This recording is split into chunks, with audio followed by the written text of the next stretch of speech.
الحمد للہ رب العالمین الصلاۃ والسلام علی رسولہ الکریم اما بعد فاعوذ باللہ من الشیطان الرجیم بسم اللہ الرحمن الرحیم رب اشرح لی صدری ویسر لی امری واحلل عقدۃ من لسانی یفقہوا قولی اللہم صلی علی سیدنا و مولانا محمد وعلی آل سیدنا و مولانا محمد وعلی آلہ وبارک وسلم۔ الحمدللہ، جیسا کہ آپ جانتے ہیں کہ رمضان المبارک کے ان مقدس دنوں میں ہم نے قرب الہی ایک سیریز کا آغاز کیا۔ آج اللہ کے فضل و کرم سے اس کی چھٹی نشست ہے۔ اس سے پہلے ہم نے یہ دیکھا تھا کہ جب بندہ اللہ تعالیٰ کے قریب ہونا چاہتا ہے، یعنی کہ صراط مستقیم پر چلتا ہے، تو شیطان کس طرح مختلف انداز میں آ کر، کس طرح مختلف وار کر کے اس کو ڈی ٹریک کرنے کی کوشش کرتا ہے، اس کو گمراہ کرنے کی کوشش کرتا ہے اور اس کی محنت کو ضائع کرنے کی کوشش کرتا ہے۔ اس سے پہلے یعنی 5ویں نشست میں نے آپ سے عرض کیا تھا کہ ایک خاص وار شیطان کا وہ یہ ہے کہ انسان اپنے آپ کو دوسروں سے ہائی فائی سمجھنا شروع کر دے، غیر محسوس طریقے سے۔ اس میں نے آپ کو حدیث پاک بیان کی تھی جس کا مفہوم یہ تھا کہ ایک شخص نے کہا کہ میں اس شخص سے اللہ کے لیے بغض رکھتا ہوں۔ اب جب پتہ چلا تو انہوں نے بیان کیا کہ یہ صرف فرض نماز پڑھتا ہے، فرض زکوٰۃ ادا کرتا ہے، اس کے علاوہ صرف فرض روزہ رکھتا ہے، نوافل میں یہ کمی ہے، اس لیے میں اسے بغض رکھتا ہوں۔ تو نبی علیہ الصلوۃ والسلام نے ارشاد فرما دیا تھا کہ یہ اٹھ جا، یہ تجھ سے بہتر ہے۔ ایک آدھ میں یہاں مثال بیان کر دوں تاکہ مزید واضح یہ ٹاپک ہو جائے۔ دیکھیں، بعض اوقات ایسا ہوتا ہے کہ ہمیں کوئی دعوت دیتا ہے، آئیں بے درس میں آپ حاضر ہوں، کوئی محفل آپ نے ارینج کر لی، تو اس طرح کے موقع پر اگر وہ بندہ نہیں آتا ہمارے درس میں، ہماری محفل میں جو ہم نے ارینج کی تھی، وہ نہیں آتا، اگر ہم اس کے نہ آنے پر بگڑ جاتے ہیں اور غیبت میں آ جاتے ہیں، بہتان لگانا شروع کر دیتے ہیں کہ بس یار وہ تو ایسا ہی ہے، وہ فارغ ہے، اس کو پتہ ہی نہیں ہے، تو سمجھ لیں کہ ہمارے اندر یہ مرض موجود ہے۔ یہ اس کی علامت ہے۔ بھائی، ہمارے درس میں آنا کیا اس پر فرض تھا؟ یہ واجب تھا؟ کیا وہ گناہ گار ہوا کہ اللہ اور اس کے رسول نے اس کی گرفت فرمائی ہے؟ یہ بات اپنی جگہ ٹھیک ہے، علم دین کا حاصل کرنا فرض ہے، بنیادی چیزیں سیکھنا فرض ہے، لیکن ہمارے پاس آ کر سیکھنا فرض ہے یہ تو ہے ہی نہیں، وہ تو کہیں سے بھی سیکھا جا سکتا ہے۔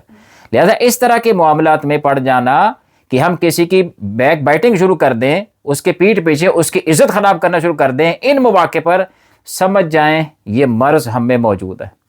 اسی طرح ہم نے کسی کو مسجد میں دیکھا، فرض نماز پڑھتا ہے اور سنتیں پڑھ کے چلا جاتا ہے، نوافل نہیں پڑھتا۔ اب اگر ہم یہ سوچنا شروع کر دیں کہ یار فارغ صحیح ہے، یہ کوئی کام ہے، فرض تو پڑھنے ہی پڑھنے، تو سمجھ لیں کہ ہمارے اندر یہ مرض موجود ہے۔ کسی مسلمان کی عبادت کو کم سمجھ کے اس کے خلاف ہو جانا، دل میں بغض پیدا کر لینا، یا اس کے خلاف لوگوں کو بتانا شروع کر دینا، اس کی عزت خراب کرنا شروع کر دینا، یہ مرض ہونے کی علامت ہے۔ اور 20 مثالیں اس پر دی جا سکتی ہیں، میں نے ان شارٹ یہ سمجھا دیا تاکہ یہ کتنا بڑا مرض ہے اور کتنا ہمیں نقصان پہنچاتا ہے۔ وگرنہ آپ کا اس میٹنگ میں، اس درس میں، اس محفل میں حاضر ہونا اور حاضر ہو کر اس کی غیبت کرنا، اس کے خلاف لوگوں کو بتانا، اس کی عزت کو خراب کرنا، تو آپ کے لیے اتنا بڑا نقصان ہو سکتا ہے کہ یہ جو آج آپ نے یہاں جتنا ثواب کمایا یہ سارا اللہ اس کے نام مال میں داخل کر دے، اس کی عزت خراب کرنے کی وجہ سے، اور آپ ویسے کے ویسے ہی رہ جائیں، وہ اجر لے جائے اور آپ نقصان میں رہ جائیں۔ اس لیے اس طرح توجہ بہت ضروری ہے۔ اللہ کے فضل و کرم سے آج کی ہماری یہ نشست جو ہے، چھٹی نشست، اس میں بھی اسی حوالے سے میں نے اسی پوائنٹ آف ویو سے بات کرنی ہے کہ بعض اوقات ایسا ہوتا ہے کہ ہم لوگ جب صراط مستقیم پر چلتے ہیں تو بعض اوقات ہم خود شیطان کو راستہ دکھا دیتے ہیں کہ وہ ہم پر ہیوی ہو جائے۔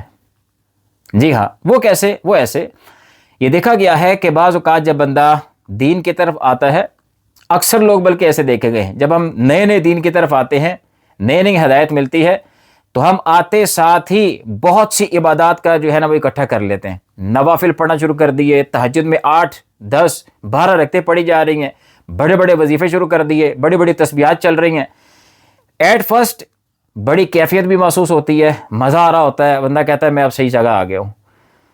آہستہ آہستہ 1 ہفتہ 2 ہفتہ کرنے کے بعد اب وہ جو کیفیات ہیں وہ آہستہ آہستہ ختم ہونا شروع ہوتی ہیں، تو اب وہ جو ہم نے عبادات کا اتنا برڈن اپنے اوپر لے لیا ہوتا ہے، اب وہ بوجھ لگنا شروع ہو جاتا ہے۔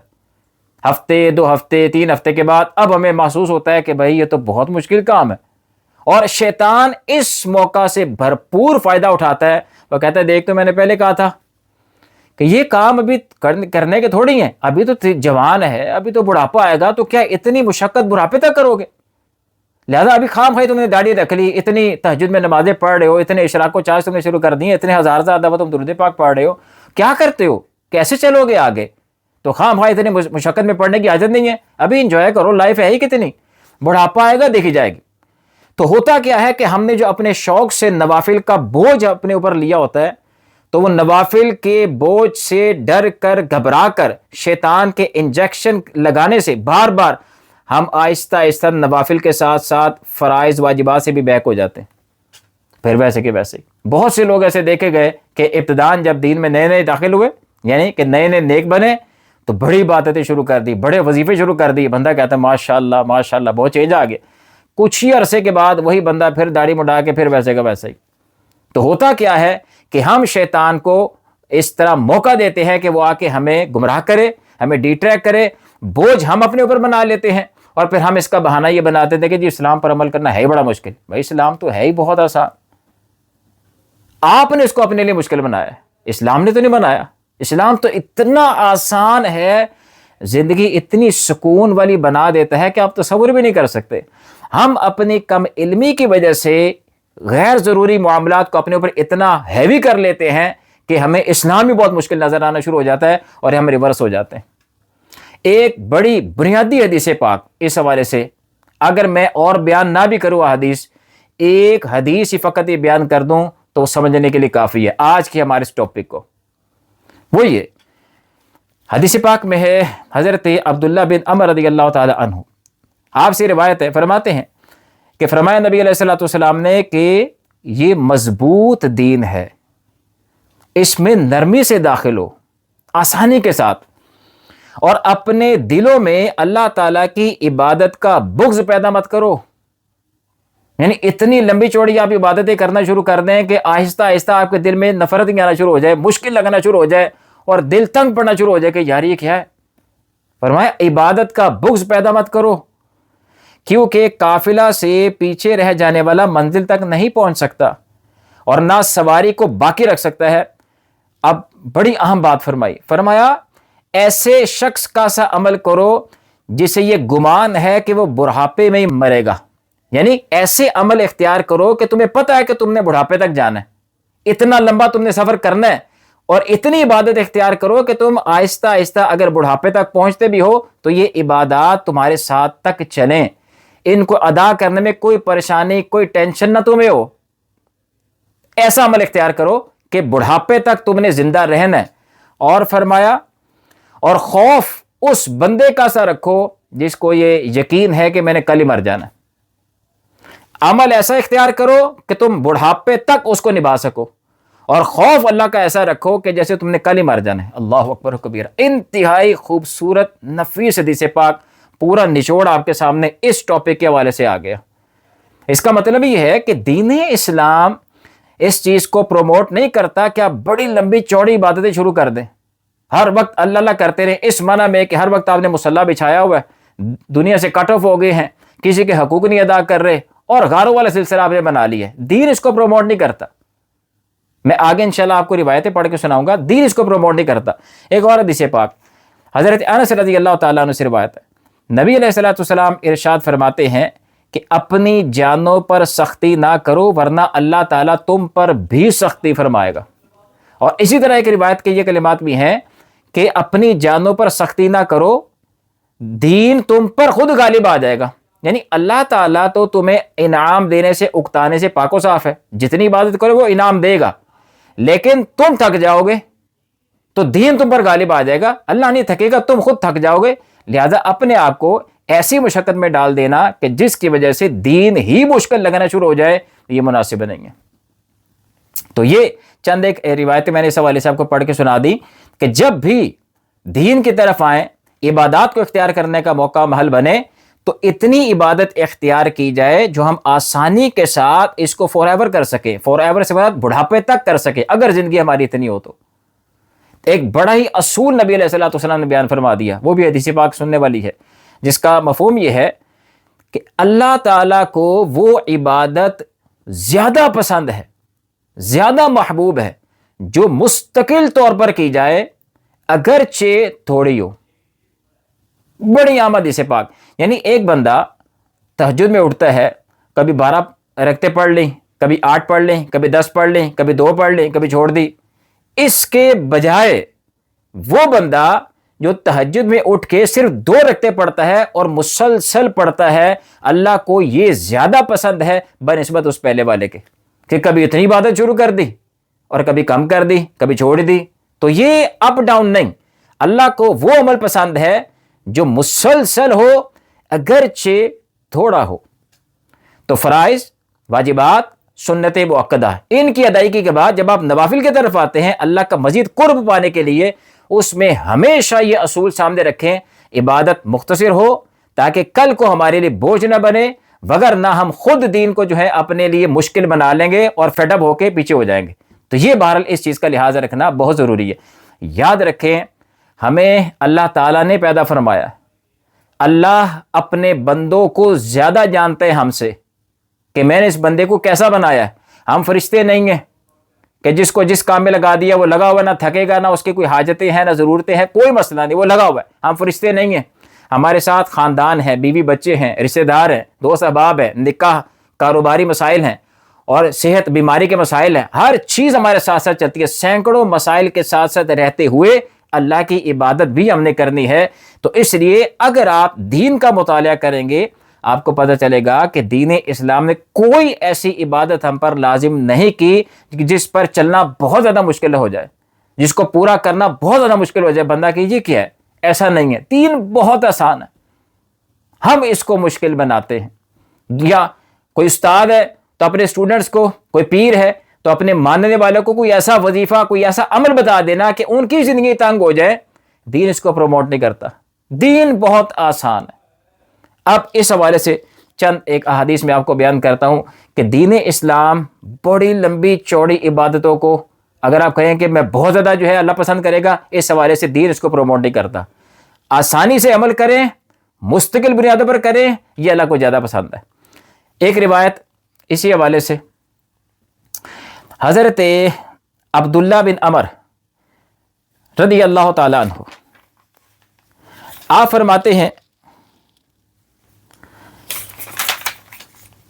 فرماتے ہیں کہ نبی علیہ الصلوۃ والسلام کو میرے بارے میں یہ پتہ چلا کہ میں ساری رات نمازیں پڑھتا ہوں اور دن کو روزہ رکھتا ہوں. نہ روزے میں کوئی ناگاہ اور نہ نمازوں میں ساری رات قیام میں ناگاہ، یعنی رات سوتا بھی نہیں، دن میں روزہ رکھتا ہوں.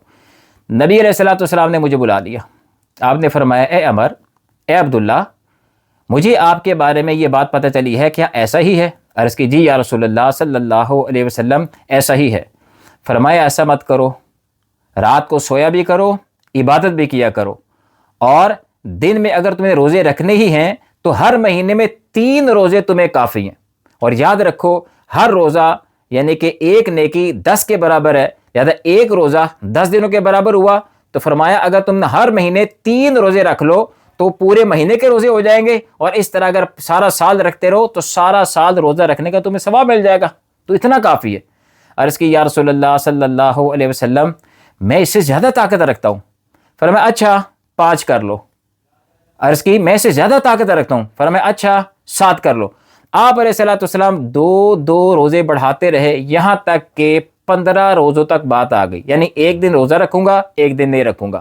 آپ علیہ الصلوۃ والسلام نے فرمایا کہ اس سے بہترین طریقہ اور کوئی نہیں ہے. آگے آپ علیہ الصلوۃ والسلام نے ارشاد فرمایا جس کا مفہوم یہ ہے کہ یہ حضرت داؤد علیہ الصلوۃ والسلام کا مبارک طریقہ ہے، تو اس سے اچھا طریقہ اور نہیں ہے.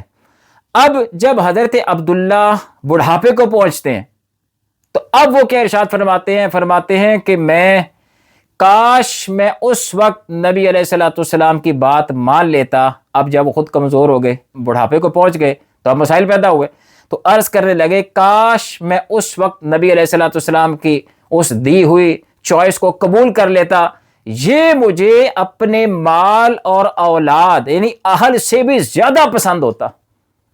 اب وہ ظاہر ہے کہ اس عمل کو چھوڑنا نہیں چاہ رہے. کیوں؟ کیونکہ نبی علیہ الصلوۃ والسلام سے میں نے خود ڈیل کر لی تھی، لیکن کاش میں اس وقت ہی بات مان لیتا اور آج اتنی مشقت میں نہ پڑتا. یہ بات یعنی آپ کی اس وقت بات مان لینا مجھے اپنے مال اور اہل سے زیادہ پسند تھی. تو اب آپ اسے اندازہ کر لیں کہ نبی علیہ الصلوۃ والسلام خود تعلیم دے رہے ہیں کہ بھئی اتنا عمل کرو جو آپ بڑھاپے تک آسانی سے کر سکیں۔ اسی طرح ایک مرتبہ نبی علیہ الصلوۃ والسلام، حضرت انس رضی اللہ تعالیٰ عنہ سے روایت ہے، آپ مسجد میں تشریف لاتے ہیں تو دیکھا کہ ایک رسی جو ہے وہ لٹکی ہوئی ہے، باندھی ہوئی ہے۔ پوچھا کہ یہ کس نے لگائی؟ عرض کی کہ یا رسول اللہ صلی اللہ علیہ وسلم، یہ فلانی عورت نے باندھی ہے، جب نماز پڑھتے پڑھتے تھک جاتی ہے تو اس کو پکڑ کے سہارا لے کے کھڑی ہو جاتی ہے اور نماز پڑھتی ہے۔ فرمایا ایسا نہ کرو، بلکہ جب تک خشوع خضوع کے ساتھ بغیر تھکے آپ نماز پڑھ سکتی ہیں نماز پڑھو، اور جب تھک جاؤ تو سو جاؤ، آرام کرو، خام خواہ اپنے آپ کو تھکانے کی حاجت نہیں ہے۔ اسی طرح ایک اور روایت میں ہے، نبی علیہ الصلوۃ والسلام کی بارگاہ میں 3 اشخاص آتے ہیں۔ نبی علیہ الصلوۃ والسلام اس وقت گھر میں موجود نہیں تھے، چنانچہ ازواج مطہرات سے پتہ کرواتے ہیں کہ نبی علیہ الصلوۃ والسلام کی عبادات کا طریقہ کیا ہے، معاملات کیا ہیں، یعنی کس طرح آپ عبادت کرتے ہیں۔ بتایا گیا تو انہوں نے اپنے خیال میں اس کو کم سمجھا اور عرض کرنے لگے کہ نبی علیہ الصلوۃ والسلام کی شان تو وراء الورا ہے، آپ اتنا بھی کر لیں تو چلے گا، لیکن ہم زیادہ کریں گے۔ ایک نے کہا کہ میں اب ساری عمر نکاح نہیں کروں گا، بس اللہ اللہ ہی کروں گا۔ دوسرے نے کہا کہ میں اب آئندہ کبھی رات کو سوؤں گا نہیں، بس عبادت کروں گا۔ تیسرے نے کہا کہ میں ساری عمر اب روزہ رکھا کروں گا، میں نے اب روزہ نہیں چھوڑنا۔ اتنے میں نبی علیہ الصلوۃ والسلام بھی تشریف لے آئے۔ آپ نے پوچھا کہ کیا تم لوگوں نے یہ باتیں کی ہیں؟ عرض کیا جی یا رسول اللہ صلی اللہ علیہ وسلم۔ آپ نے فرمایا ایسا نہ کرو، یاد رکھو تم سب سے زیادہ میں اللہ تعالیٰ سے ڈرنے والا ہوں۔ بڑی اہم بات ہے، یعنی بیان کرنے کا مطلب یہ ہے کہ مجھے پتا ہے کہ میں نے اپنے رب کو کیسے یاد کرنا ہے، اللہ کن چیزوں کو پسند کرتا ہے اور کتنا کرنے سے اللہ تعالیٰ جو ہے راضی ہوگا۔ فرمایا تم سب سے زیادہ میں اللہ تعالیٰ سے ڈرنے والا ہوں، اور میں سوتا بھی ہوں، عبادت بھی کرتا ہوں، میں روزہ بھی رکھتا ہوں، چھوڑ بھی دیتا ہوں، اور میں نے نکاح بھی کیے ہیں۔ پھر فرمایا سن لو، یہ میرا طریقہ ہے، یہ میری سنت ہے، جس نے میری سنت سے اعراض کیا اس کا مجھ سے کوئی تعلق نہیں۔ اللہ اکبر و کبیرہ۔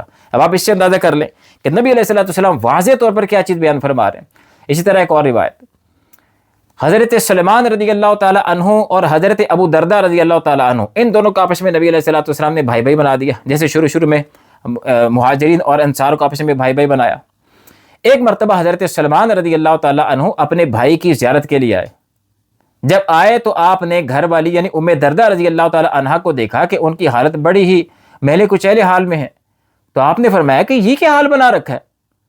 فرمانے لگی کہ آپ کے بھائی یعنی ابو دردہ رضی اللہ تعالیٰ عنہ کو دنیا کا کوئی شوق ہی نہیں ہے، وہ اس طرح توجہ دیتے نہیں ہیں، لہذا پھر میں نے کس لیے بننا سنورنا ہے، تو اس لیے پھر میری یہی حالت ہے۔ اچھا، اتنے میں حضرت ابو دردہ رضی اللہ تعالیٰ عنہ تشریف لے آئے، کھانا لایا گیا، تو انہوں نے حضرت سلمان سے کہا کہ آپ کھائیں، تو حضرت سلمان رضی اللہ تعالیٰ عنہ نے کہا کہ آپ بھی تو کھائیں۔ انہوں نے کہا نہیں، میرا تو نفلی روزہ ہے۔ تو آپ نے فرمایا کہ ایسا نہیں ہو سکتا، جب تک آپ نہیں کھائیں گے میں نہیں کھاؤں گا۔ چنانچہ انہوں نے پھر کھانا شروع کر دیا۔ رات ہوئی، حضرت سلمان نے آج انہی کے گھر رہنے کا جو ہے ارادہ کیا۔ رات ہوئی تو آپ عبادت کے لیے کھڑے ہونے لگے، ابو دردہ رضی اللہ تعالیٰ عنہ۔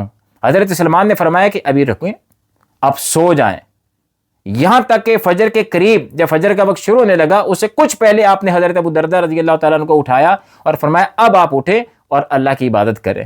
پھر فرمایا کہ یاد رکھیں آپ کے بدن کا بھی آپ پر حق ہے، آپ کی بیوی کا بھی آپ پر حق ہے، اور اللہ کا بھی آپ پر حق ہے، آپ کی آنکھ کا بھی آپ پر حق ہے۔ اور اس طرح چند ایک باتیں بیان کی۔